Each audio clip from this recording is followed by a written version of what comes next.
Next up, we've got a gentleman that I have seen for so long now on our television screens, and he's brought a brand of warmth that you only get from proper Americans, I think, and it's a great positivism that he's beamed into our living rooms, particularly on Newsnight Scotland, which he's appeared on an awful lot. A very eminent academic at Queen Margaret University. His thing is event delivery and event management. And he must have died and gone to heaven to find himself in Scotland this year, because this is the year of major events here in Scotland, and he's the only chair, the only professor in the world on that topic. He's here to represent academics for Yes, and he's one of the cleverest in our number, and he's also a remarkably positive American. So put your hands together for Professor Goldblatt.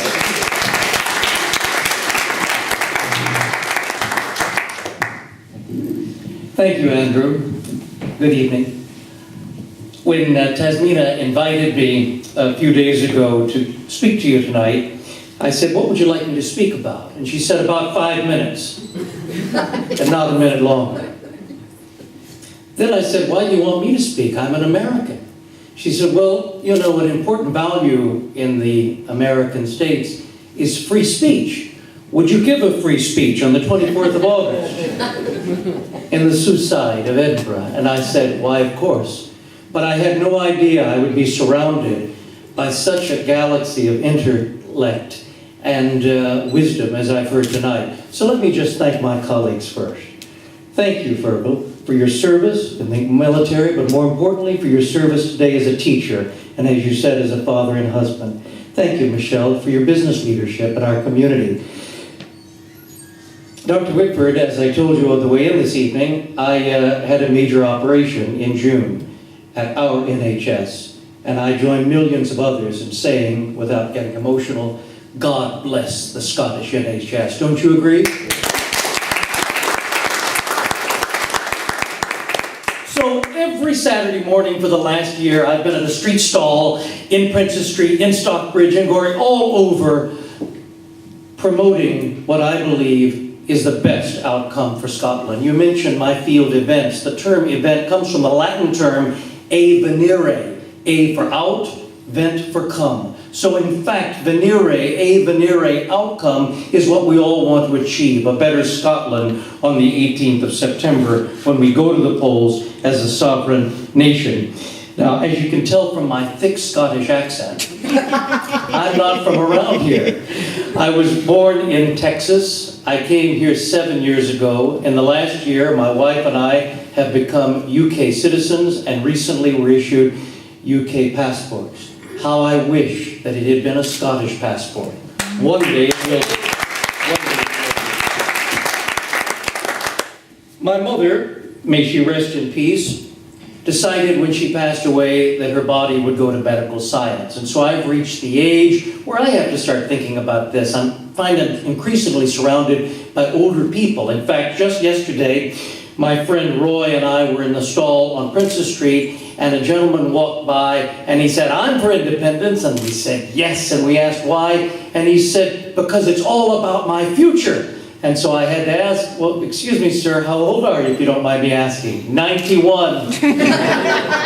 Well, I don't know about you, but that's optimism, and that's the kind of people that Philippa was talking about in terms of the ambition, the confidence that we must have. And so when I made this decision to donate my body to Edinburgh Medical School, I got a form, I filled it out, ticked all the boxes, and then my wife said, well, I haven't decided what I'm going to do. And I said, well, sweetheart, you know, my remains will come back. Why don't we go together to our family mausoleum in Louisiana, where my mother is entombed?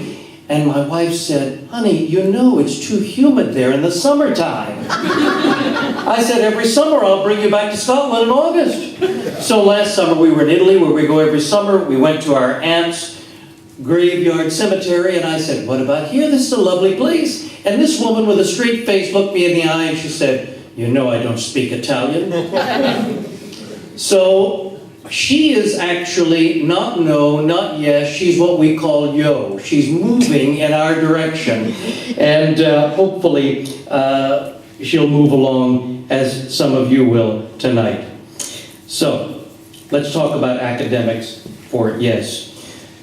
Hugh McDermott, great writer, said, if we can find 100 people who believe and will work for independence, we can win. He said that after the last referendum debate. Well, ladies and gentlemen, as you know, as of this Friday, we don't have 100. We have 1 million people, huh?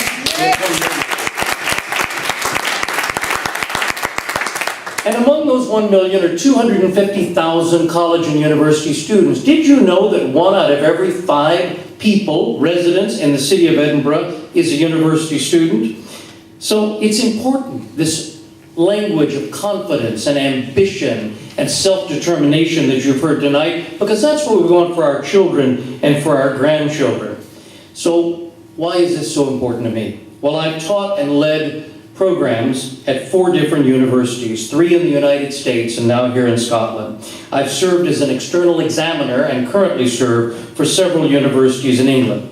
And here's what I've determined about Scottish education.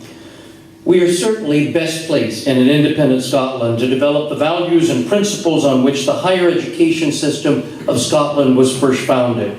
And that is free and of the highest quality of all. We know that if we vote no, very easily, as others have mentioned, we could be punished.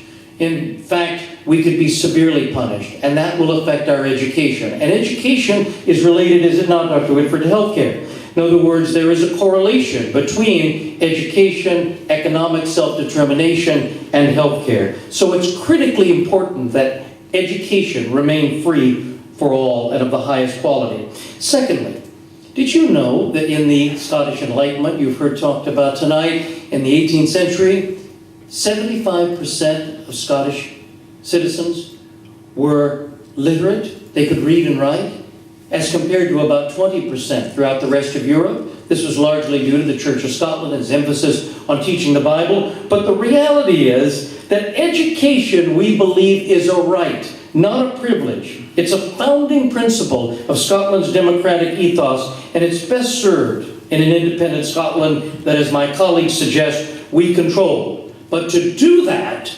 just like healthcare, we must have the economic levers firmly in both hands to ensure this. Thirdly, the excellence of Scotland's universities will be given an enhanced international profile by a government that is keener to welcome students from around the world than to exclude them. We need to restore Fresh Start, and here's why. Fresh Start was the program in the UK where students, when they graduate from university, could stay for 2 years and work, getting further experience here. It's been abolished.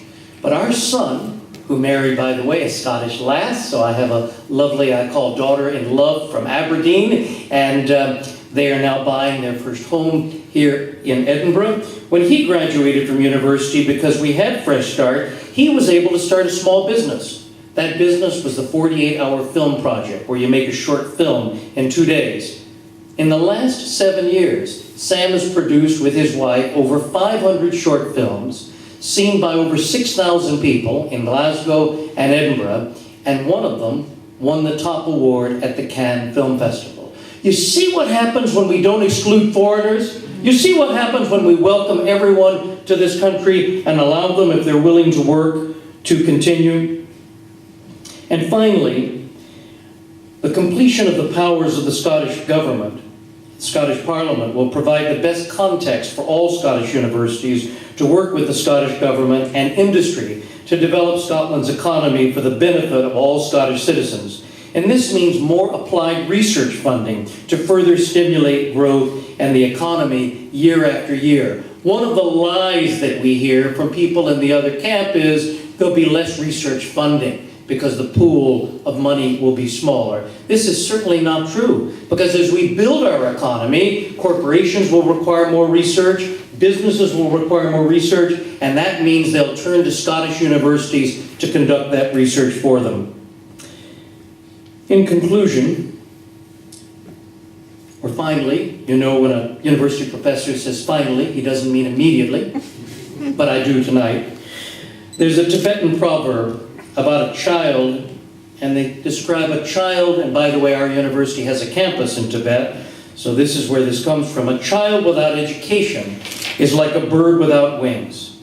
With full funding for education and research, Scotland will create the second Enlightenment and create the innovation and the invention that will once again not just change Scotland or this land, but the entire world. As Mr. Churchill once said to my home country during another war, he was talking about national security. He wrote to President Roosevelt, "Give us the tools and we will finish the job." Well, I say, let us achieve an independent Scotland and we will create the new and better tools for our future we bear, so that long after I go up to Edinburgh University for my final lecture, we will say proudly, "This we did for them, and this we did for Scotland, this we did for the world." Also on Saturday, as I got ready to pack up and leave at the stall, a woman took my leaflet and she said, "Oh, I don't need this. I've been dreaming of independence since the day of my birth." So again, I didn't want to be rude, but I said, "I'm just curious, how long ago was that?" She said, 80 years. Well, my friends, let's seize this moment. Let's make her dream and the dreams of millions of others, including this adopted Scot, come true. Thank you.